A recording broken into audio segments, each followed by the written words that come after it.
Now, the SABC is set to testify at the Zondo Commission into state capture tomorrow. But the problems facing the new board is that all its directors could possibly be removed for trading recklessly, as the institution is in fact insolvent, as government appears to have not approved the bailout to the public broadcaster. William Bird from Media Monitoring Africa joins me now to look at whether government is deliberately trying to collapse the board and to what end. William, good morning. Welcome to The Fix. Now, we know that there was a board meeting on Friday to discuss the submissions, but also to look at the fact that there's a possibility that people could be accused of trading recklessly because they are technically insolvent. How does government justify not giving the SABC the bailout when it has done so with organizations that are in far worse positions than the SABC? In all honesty, I don't think they can possibly justify it. You know, it's unforgivable. I mean, it's not quite unfathomable, because you can see that there's a clear logic to this. You know, government, since take us through that logic, has been trying deliberately to, firstly, they didn't want to appoint the board. You'll remember there were delays in appointing the board and in trying to make sure that we had a quorum board in time for the elections. And it was only because of pressure from civil society that they eventually did their job and appointed them. And since then, they've been delaying and delaying on this bailout. First, they wanted a guarantee. Then they said, no, they wanted a bailout. Then they said, you're not complying with these conditions. But the interesting thing is, quoted in one of this morning's newspapers, they said they haven't demonstrated a commitment to the bailout even, and they haven't complied with the conditions. I mean, it's an extraordinary claim to make when you look at the significant changes that have occurred there. And I would argue that they're more significant than at any other public-owned entity, which then says the only reason they can be doing this is to either force them into delinquency, to remove the board, and or to force the SABC to collapse so that they can sell off stuff to people waiting to grab it up. Now, let's go to the board's performance since it was inaugurated. What do you think the board has done to create an atmosphere of, firstly, editorial independence, secondly, good governance, and hiring people with proper skills to actually run the institution? So one of the critical things from the Matojani judgment was that the board and the board alone are responsible for employing the senior executives and for their removal. And what you'll see is that over the last year and a half, they've been really making sure that they've employed highly skilled, highly capable people. If there was stuff going on with more government interference and more or alleged interference within the SABC, that stuff would have been leaking out by now, you know, and it hasn't been. What you're seeing is highly capable, highly skilled professionals trying to do their job and restore the credibility of the SABC. And we've seen that directly in the monitoring that we did around the elections and how the SABC and their media performed in the elections. So on that single parameter alone, the SABC should have been given their guarantee. The fact that they had an inquiry into sexual harassment, that they had an inquiry into the editorial interference, that the results of those have been made public. Whether or not everyone's satisfied with them or not is almost not the point. The fact is those processes are there, they've been followed through, they've been holding people accountable, they've been removing people that are there. There's real and legitimate action being taken. So the fact that they aren't getting their guarantee really is, the only explanation that there can be is that this is a deliberate attempt to force them against the wall, either to make the board resign and the senior execs resign, and or to make the SABC crash so that they can sell off the family jewels. When you say sell off the family jewels, are you suggesting that there's a plan to privatize the SABC?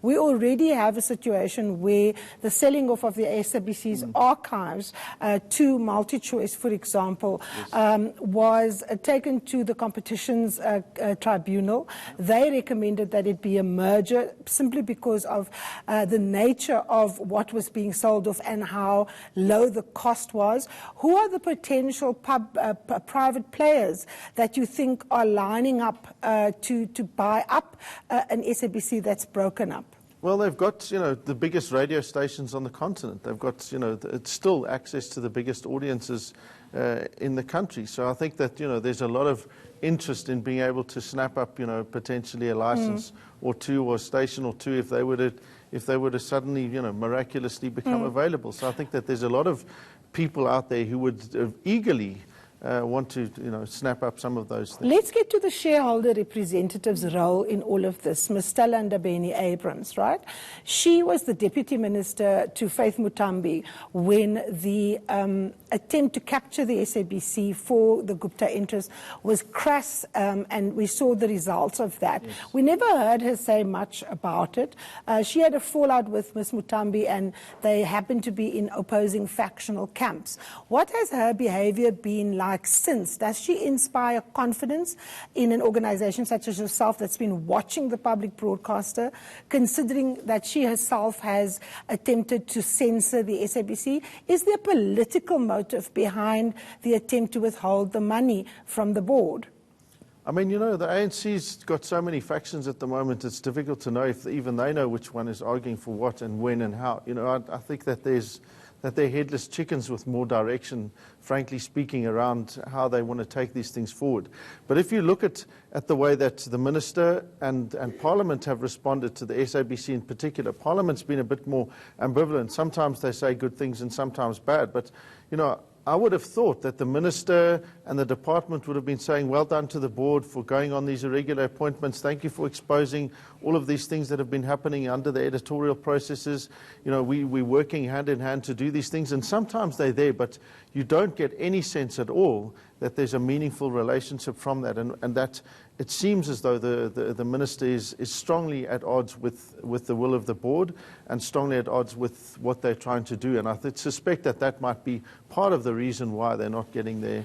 Now, if one hypothesizes and one says, given the behavior of the Minister, she's at odds with the board, what is it that she could possibly be at odds with the board over, given the fact that, in your view, the coverage has improved, the editorial interference has been dealt with, capable people have been hired? What could the shareholder representative have against this current board that makes her so antagonistic and refusing to make their case to the Treasury? I don't know. The only thing you can surmise is that they're wanting to collapse either the board or to force the SABC to get into an even more dire set of financial circumstances, such that either those people are gone or that they can sell off the family jewels. I mean, I can't think of a single legitimate policy reason or government reason. I mean, the thing that's so astonishing is that actually the SABC should be the good story that government's telling. Amidst every other, all of these public entities that's failing, the SABC is doing incredibly well, despite the fact that they're just about bankrupt. There's a lot to do there, and they need to restructure and it's not to suggest that they in any way out of the woods or even entering into the major woods yet. But the fact is that they should be cheering this thing on and saying, look at this, here is a publicly supported institution that is rebuilding itself and showing that it can function properly and effectively.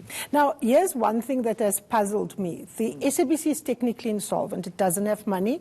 It's been very open. I've had the board chair, Mr. Makatini, sitting in that chair where you're sitting, saying we will not enter into any financial agreements that will put us in a bad shape.